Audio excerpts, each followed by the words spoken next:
por agresión tanto física como sexual. Entonces, es importante también que los ciudadanos podamos entender qué grados, digamos, de delitos existen, cuándo es que se tipifica un asesinato hacia una mujer como un feminicidio y también qué recursos y mecanismos legales tienen las víctimas. Por eso vamos a hablar con Luzmila Isabel Adriancén, quien es jefa de la Dirección de Asistencia Legal y Defensa de las Víctimas del Ministerio de Justicia. ¿Cómo está? Bienvenida al programa. ¿Cómo está? Muchos gustos. Sin duda es un tema importante, ¿no? Sobre todo para poder acercar estos términos legales y los recursos que puedan acudir las víctimas de algún tipo de violencia. En ese sentido, veíamos dos casos, ¿no? Dos casos que nos han generado indignación, pero que son muestras, digamos, de lo que viene sucediendo con nuestro país, con nuestra sociedad. Estamos hablando del caso de Sol Siret, donde estos dos implicados en el asesinato de esta joven activista pues están en libertad debido a que la justicia tardó, en este caso el Ministerio Público, y el Poder Judicial simplemente venció la prisión preventiva y los dejó en libertad, ¿no? Y en el caso también de John Kelvin, ¿no?, que ha sido condenado a 21 años. Algunos señalan que 21 años es un exceso para un tipo de agresión sexual, para tipo de agresión física, que eso no se compara con un asesinato. Entonces, ¿cómo entender esto? Y si nos puede dar el marco legal en general para poder ir desmenuzando caso por caso. Bueno, en primer lugar, buenos días con todos y todas.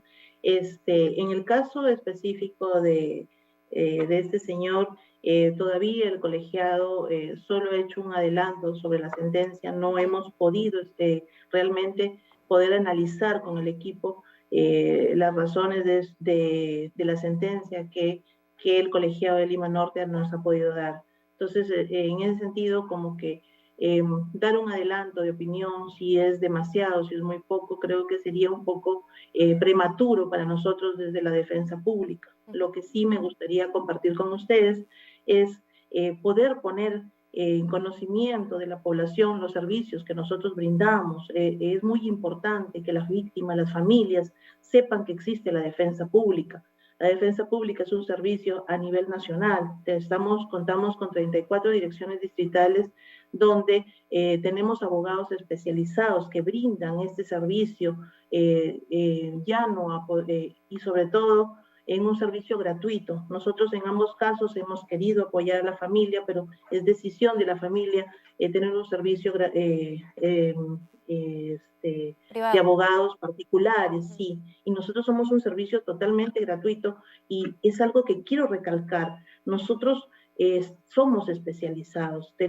Mira, yo te digo, tenemos 746 abogados a nivel nacional donde podemos patrocinarlo y tenemos convenios con el Ministerio de la Mujer donde coadyuvamos la labor para la atención de las víctimas y los familiares, porque ten en cuenta que no es solo la parte penal, también conlleva cuando tenemos hijos el tema de materias conexas como son alimentos, tenencias, cuando quedan niños en abandono, ¿no? Así es. Entonces creo que esa es una parte muy importante que la ciudadanía debe saber, que contamos con la línea de orientación legal gratuita 1884 y donde se les deriva a un abogado de defensa pública para orientar y patrocinar.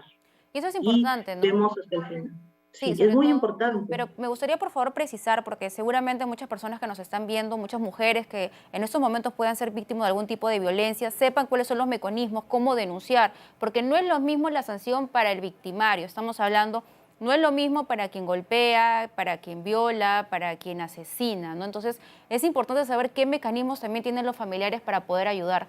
En ese sentido, hablamos de agresión física, ¿en qué términos y cómo lo separamos de la agresión?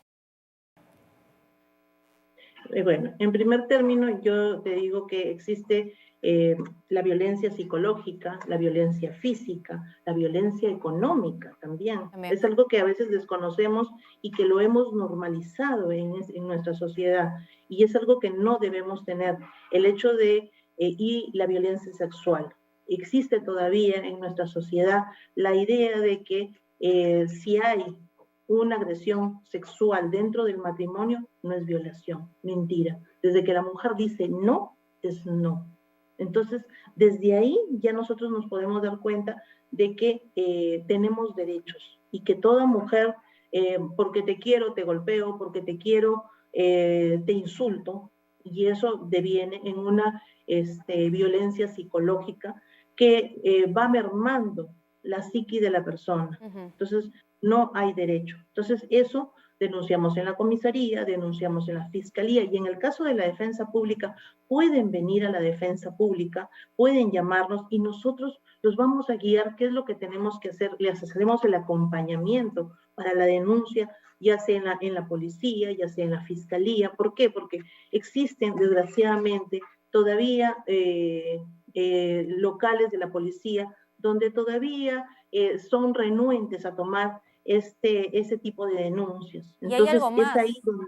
y hay algo Sí. más acerca de la ficha de valoración de riesgo, ¿no? Que tiene que hacerla el policía y también es un arma, una herramienta importantísima para que puedan aplicar los jueces. Y muchas veces esto no se hace de forma oportuna. Entonces, ahí también, ¿cuál es el rol que juega esta ficha?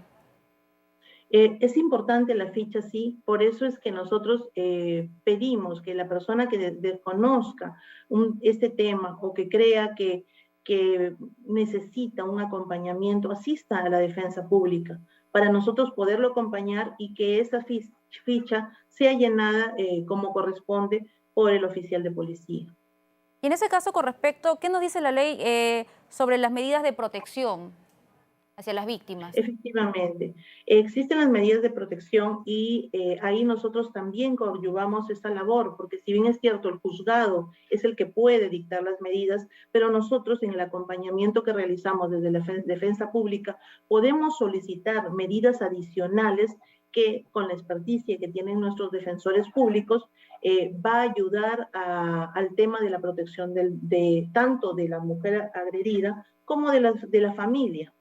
Y creo que eso es muy importante, porque a veces el juez puede determinar algo de acuerdo al criterio, pero nosotros con la experticia que tenemos y en el apoyo a la ciudadana o al ciudadano, podemos apoyar y señalarle al juez cuál sería la medida adicional que nosotros, de haber conversado con nuestra víctima, podemos coadyuvar en esta función. ¿En cuánto tiempo debe ser tramitada esta protección? ¿Perdón? ¿En cuánto tiempo debe tramitarse la solicitud de protección a la víctima? 24 horas.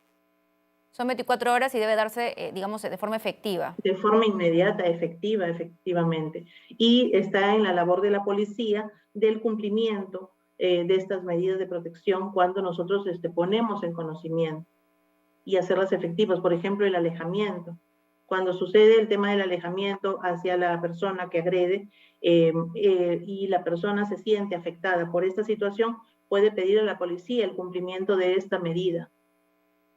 También había visto un informe que es bien interesante y nos llama muchísimo la atención, ¿no? Donde se daba cuenta acerca que en los últimos años 188 fiscalías penales y mixtas archivaron más de 600 denuncias con el mecanismo en el que eso también es un mecanismo que, por cierto, está prohibido. Se trata acerca de la conciliación entre No la existe víctima. conciliación. Exacto, exacto. Pero según un informe importante de Ojo Público, daba cuenta de ello, que pese a estar prohibido, hay todavía algunas fiscalías penales y mixtas que avalan ello. Entonces también es importante por eso señalar que se debe trabajar no solamente de forma, o sea, el trabajo debe ser de forma integrada, ¿no? No solamente se trata donde todos los operadores de justicia realmente velen por la víctima. Claro, ahí, por ejemplo, algo que caracteriza a la defensa pública es una defensa activa. Luego nosotros también realizamos campañas y megacampañas a nivel nacional donde nos acercamos a los ciudadanos en todas las ciudades, distritos, donde informamos cuáles son los derechos. Creo que eso es un factor muy importante, educar.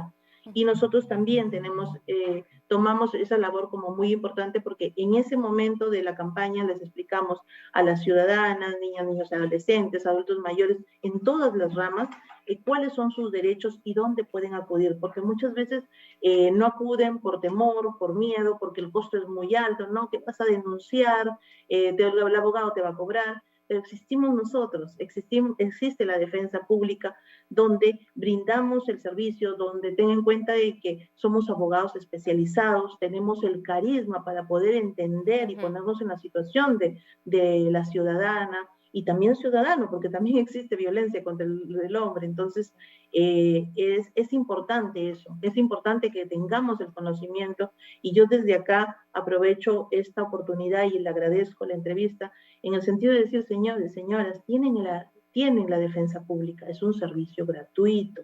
Tenemos alimentos, tenemos tenencia, tenemos régimen de visitas, temas de violencia, y pueden llamarnos al 1884, donde van a ser derivados con un especialista que va a atender, va a escucharles, va a darles los primeros alcances de su Claro que sí. problemática legal, y luego se va a derivar a un abogado especialista que va a poder atenderlos. Yo creo que eso es muy importante. Sin duda, importantísimo también entender la información y sobre todo los especialistas al lado, de forma empática, acompañando precisamente a las víctimas. Muchísimas gracias. Ha sido con nosotras Luzmila Adriancén, directora de la Dirección de Asistencia Legal y Defensa de